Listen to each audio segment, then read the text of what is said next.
තව දවසක් හමුවේ ඉන්නේ පවේ එක සැරයක් දුටුවත් ඇති දැස් නොවේ.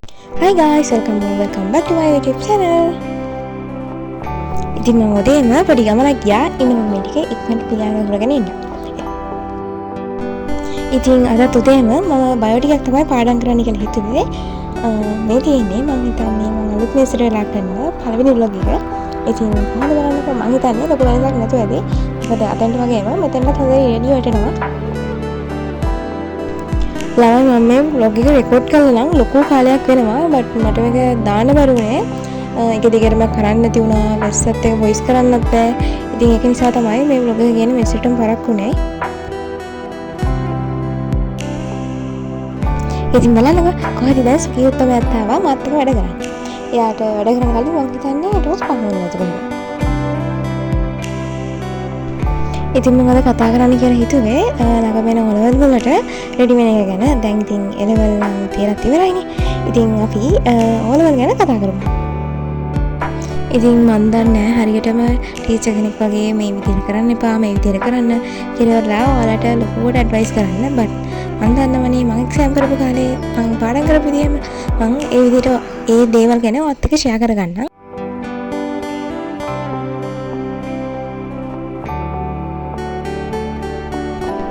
ඔන්න බලන්න ළමයි වැඩ කරන වෙලාවට මේ සුකියුත්ම නම් මේසෙට ගන්න හොඳ නැහැ. එයා දඟලලා මං ගාව තිබ්බත් ඒක හිරුවා මගේ ටියුට් එක උඩ. ඔතන දඟලලා කට්ටියට ඔන්න බලන්නකෝ. මම පෙන්නන්නම් එයා මගේ වැඩ කරන හද ටියුට් එක උඩ ඒක හිරුවා. ළමයි මෙතන මේ වේගින් වගේ යන්නේ මම ටයිම් ලොක් දාලා ගත්ත හින්දා. හැබැයි මට මෙතන ඒක නෝමල් එකට ගන්න තේරෙන්නේ නැහැ. ඉතින් ඒක ඉතින් හිතන්න එපා එතන. ඔය තියෙන්නේ මං කිව්වේ මේක වගේ ඉහිරුවා මේක උඩ.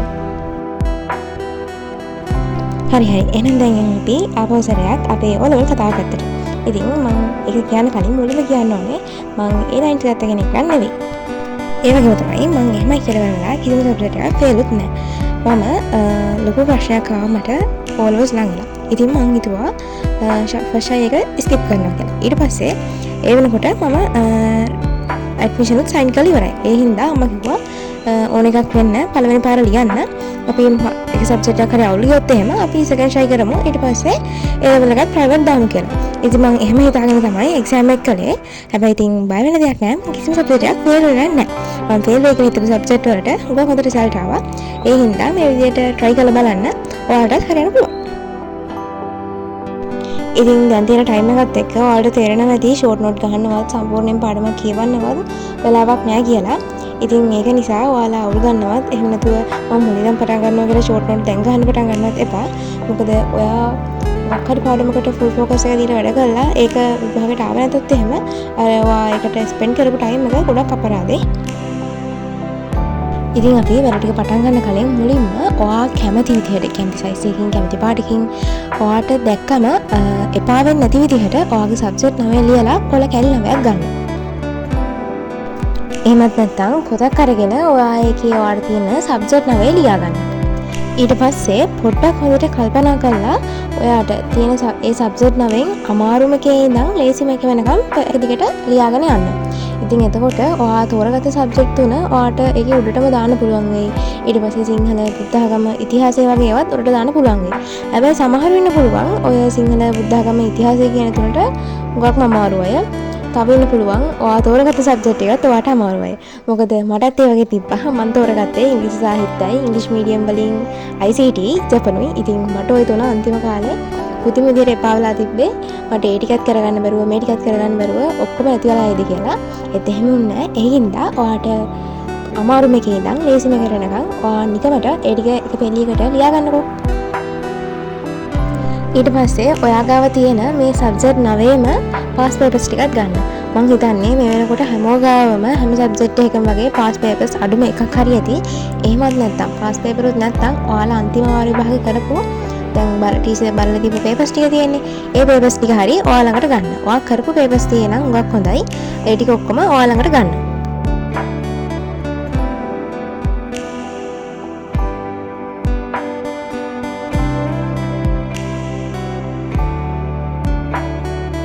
ඉතින් මම මේ පේපර්ස් ටික ගන්න කිව්වේ මේ ටික දිහා ආපහු බලලා අයියෝ මම ආපහු ස්ට්‍රෙස් වෙනවා මේකට ලකුණු අඩුයි මට පුළුවන් වෙයිද ඔය වගේ ඔයාලා ස්ට්‍රෙස් ගන්න නෙවෙයි ඔයාලා දැන්ටම ස්ට්‍රෙස් වෙලා නම් ඉන්නේ එන්නකෝ මම පොඩි වීඩියෝ එකක් පෙන්නන්න මෙන්න බලන්න මම බලන්න අපේ ගෙදරටම පුංචි අමුත්ත දෙන්නෙක් ඇවිල්ලා තව ටිකෙන් මං ගියේ නැත්තම් ඒක අමුත්ත එක්ක නම් හොඳයි මොන හරි කරගන්නවා තව ටිකෙන් මෙතනින් පළට යටනවානේ පුදුම දාංගලක් තියෙන්නේ ඔයාලට මතකද මම කලින් බ්ලොග් එකක පෙන්නුවා මේ කට්ටිය හිටියා කියලා අපේ ගෙදරට පොඩ්ඩක් මෙහාට වෙන්න එයාලා මම දැන් පාරේ යනවා පුරුදු වෙලා දැකලත් එහෙම ගෙදරට මෙන්න පුරුදු වෙලා මොහරි මම මේ දෙන්නා ගිහින් දාලා ආවා මොකද අපේ ගේ ළඟම තව ගෙදරක මල්ලෙක් ඉන්නවා එයා හරිම සරයි මේ දෙන්නා එක පාරේ පොලේ ගහන්න ඕනේ ඉවරයි ඉතින් මම ඒ දෙන්නම අපව යවන්න ගෙදරින් එළියට ගිහින් ගිහ්වා ඉතින් අරයව තියලා මෙයාව ගන්න ඉර ටිකට ඔන්න බලනකො ළමයි මෙයා කරන ටික මෙයා යන රිංගල හැමදැනම හොයන්නත් බෑ දුඹුරු පාටට තනකොළ ටික අස්සේ අන්න බලන්න මෙයා වෙක යනකොට අනිත් එක්කන ආපොසලක් වැට අස්සේ රිංගනවා මේ දෙන්නා පුදුම කෝලම් දෙකක් දවස් වල හුරුතල් කරගෙන ඉන්න පුළුවන්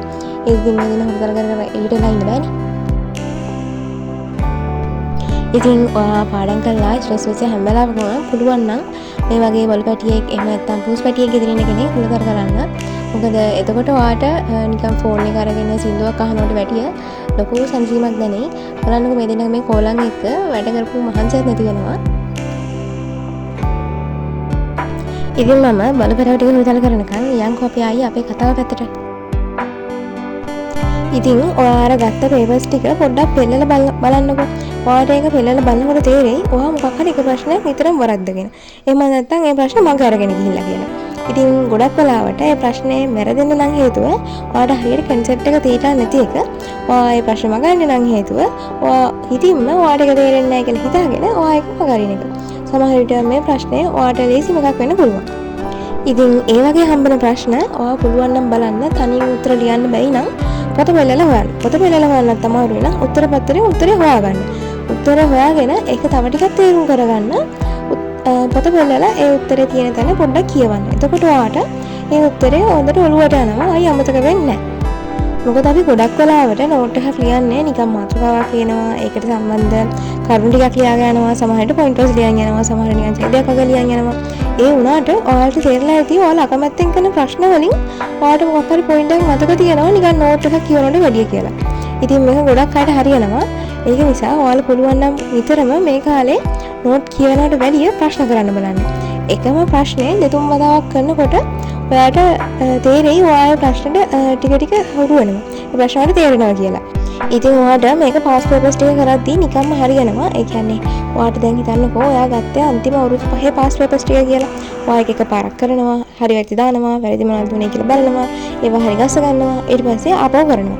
එහෙම එක දිගට එකම පේපර් දෙතුන් වතාවක් කරනකොට ඔයාට තේරෙයි ඔයාගේ වැරදිච්ච ගොඩක් තැන් හරියනවා. ඒ වගේම වැරදිලා තියෙන්නේ ඔයාගේ පුංචි වැරද්දකට එහෙම නැතුවට ඔයාට ඒක තේරෙන්නේ නැතුව නෙමෙයි කියලා. ඔයාට මේක සිංහල බුද්ධාගම ඉතිහාසයේ විද්‍යාව වගේ විෂයන් වලට පාවිච්චි කරන්න පුළුවන්. ඒ වගේමයි ඔයාලා IT කරනවා නම් මේක ඔයාලට බෝනස් පොයින්ට් එකක් විදිහට දාගන්න පුළුවන්.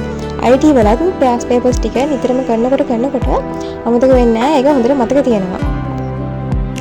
ඉතින් IT කරන ළමයි ඉන්නවා නම් මම ඩිස්ක්‍රිප්ෂන් එකේ මම අන්තිම කාලේ IT සෙමිනිකේස් වගේ channel එක දාලා තියන්නම්. ඔයාලා බලන්න මම සර්ගේ නම්බර් එක දාන්නම් පුළුවන් නම් ඔයාලට සර්වර් කන්ටැක්ට් කරගත්තොත් අන්තිම කාලේ හොඳ සෙමිනිටි කරන්න පුළුවන්. මෙන්න බලන්නකෝ බලන්න යන්න යාළුවෙක් ආව කම්බරිට. එයා නම් ඉන්නේ හොඳටම නිදිමතේ.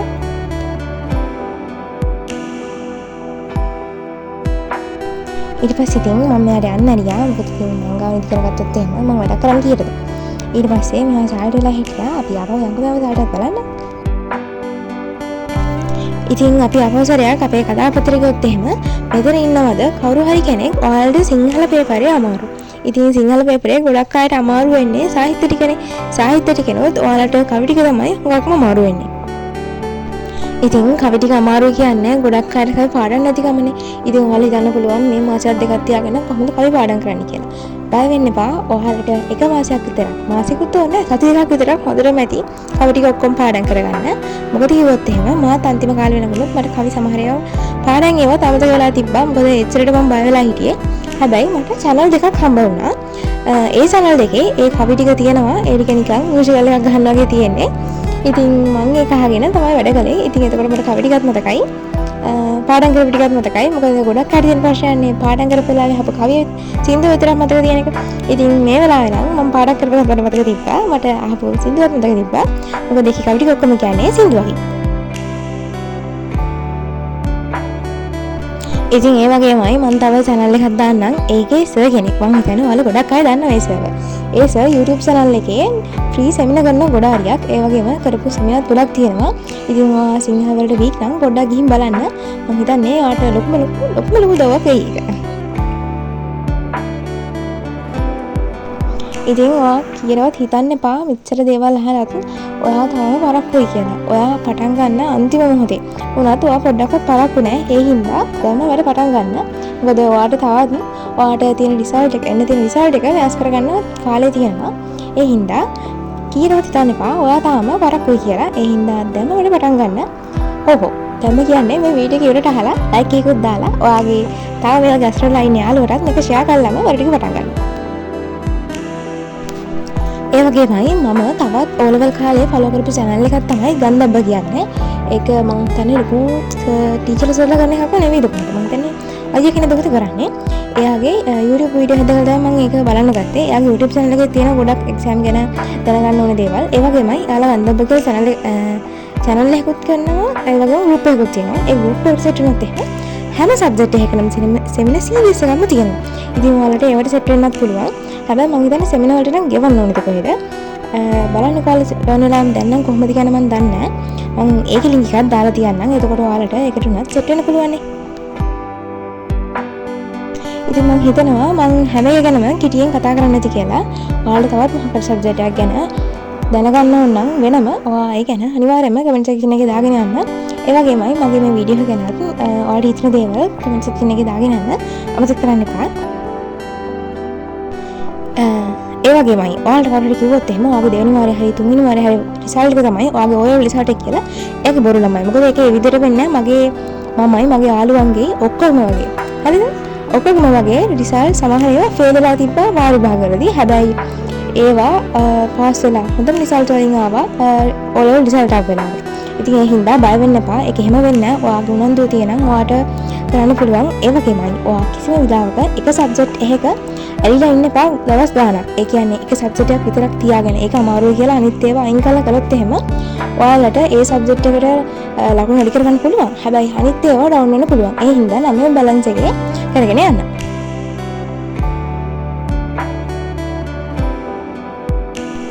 ඉතින් මට මෙන්න මේ නංගි මම හිතන්නේ නංගි තාපු කමෙන්ට් එකකින් තමයි මම හිතුවේ ඔයාලට මේ දේ ගැන කතා කරන්න. මොකද දැන් ඔයාලා වලට ළඟයිනේ. ඉතින් ඔයාලට දැනෙන ඉතුරු දේවල් කමෙන්ට් සෙක්ෂන් එකේ දාගෙන නම් අමතක කරන්න එපා. ඔයා තාමත් අපිව සබ්ස්ක්‍රයිබ් කරලා නැත්නම් සබ්ස්ක්‍රයිබ් කරලා ඉතින් ඉන්නලා ආදරෙන් මතක් කරනවා. අපි තවත් දවසක අලුත් වීඩියෝ එකකින් හම්බෙමු.